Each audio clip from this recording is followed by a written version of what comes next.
Peace. This is a meat and potato social production starring myself, the Water Alchemist, and today's topic for the Occult family is Satanic Frauds. Now, as you know, there will be a upcoming resurgence of Christianity. And so what some people are doing, unbeknownst to a lot of occultists, is they're using the same tactics that was used in the 70s and the 80s. I know I was around then. So what I mean by that is they're trying to convert many people over to Christianity, especially secondarily Al Islam. Now, how they're doing this is that they're taking particular people who were freaks and degenerates, and they're saying, see, they were talking about the Illuminati and how these things were going to come to the forefront.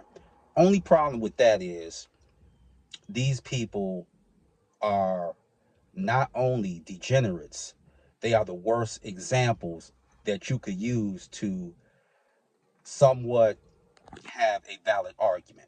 Let's tackle the first one. Now, he's talked about a lot, and there's even a channel that's in honor of him. His name is John Todd, and everyone says, oh, John Todd was talking about Satanism and rock and roll, and his family was Druid, and they were warlocks back then, but they were driven out, and they had to really change their last name and such and such. No, that's not what happened. Let me give you a little insight on one John Todd. John Todd was a compulsive liar. Now, he was born 1949 and he died 2008. Follow mentor here. So, he said that he came from a family of warlocks. No record of that. Then he started dabbling with the occult. And this is where it gets really fun. So, feel free to share this video with any trogs that want to, you know, talk about John Todd glowingly. He got married in 69. This was his first wife. And what had happened was he ended up having an affair with his teenage sister-in-law and impregnating her. And then he comes back, oh, God gave me a revelation that we should have other mates. But wait, there's more. Then he got a charter from some pagans, a Wiccan group. They took the charter back because he was giving drugs as well as engaging in sex with minors. Let's go any further. So then he becomes a speaker in the 70s, and this is when the whole satanic panic thing was in full alert. And one of the people that really was helping push him out there was an individual named Jack Chick. And he was a preacher, but he also would put forth comic books. One of his comic books was used a lot. It was called The Prophet, where he talked about the Islam through Alberto Rivera, who did make some claims that were valid. Catholicism did have a role in the creation of Al-Islam. But let's go further back to John Todd. Everything that got this man in trouble always involved either drug usage or messing with minors. He worked at a martial arts school. What happened with that? Well, what happened with that is that he tried to have sex underage minors again. And one thing is, he was in the military, but they discharged him. Want to know why? Because they said he was a compulsive liar and he didn't know how to separate fact from fantasy. Then, what really got him in trouble, this was the death knell for him.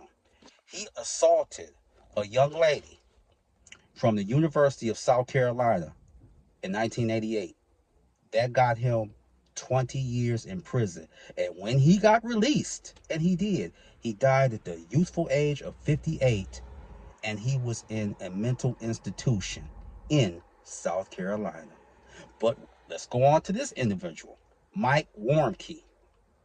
Now, this is a gentleman, he came out the same time, during the late 70s, early 80s, and he was supposed to be in Vietnam and be a hero, just like John Todd said he was. Only problem was I was around back then. You didn't meet the weight requirement. You looked like you was going to college to be a high school biology teacher. You were obese. You were overweight. And then he also came from a line that he got into Satanism and he became a high ranking warlock. See, you know, it's a pattern here. All these people either come from a family of warlocks or they are high ranking warlock. Now, this man was married 4 times. I have no problem with divorce, but look at the way he did it though. First wife, cheated on her, married the side chick. Second wife, cheated on her, married the side chick. Third side chick, cheated on her, married the fourth side chick. Funny how that works. But some Christian groups started really examining him, and they started debunking a lot of his things. And then, okay, he was stealing money from his church, and he was a chronic smoker, him as well as his fourth wife. Now he's trying to make a comeback, and he's a Christian comedian. So don't let these people fool you when they out there doing what they're doing. Yes, Christianity's coming back, but like I said, they're gonna try and use the frauds. I just seen one content creator, he was talking about what John Todd said. And there's some people out there that are so stupid, I can't even get mad at them. Talking about the Illuminati, they set up John Todd. No, John Todd was a degenerate. That is what he was. He was a degenerate and a liar. So don't let these people finesse you out here. John Todd got exposed by people in the witchcraft and the Christian community. Warnke, he got exposed by the Christian community. But now he's trying to make a comeback. Because one thing about it, people are critical thinkers. So if you're not a critical thinker, you're not going to do impeccable research. So with that, that is your meat and potato assortment for the day. I am the Water Alchemist. Be water, my friends. Peace.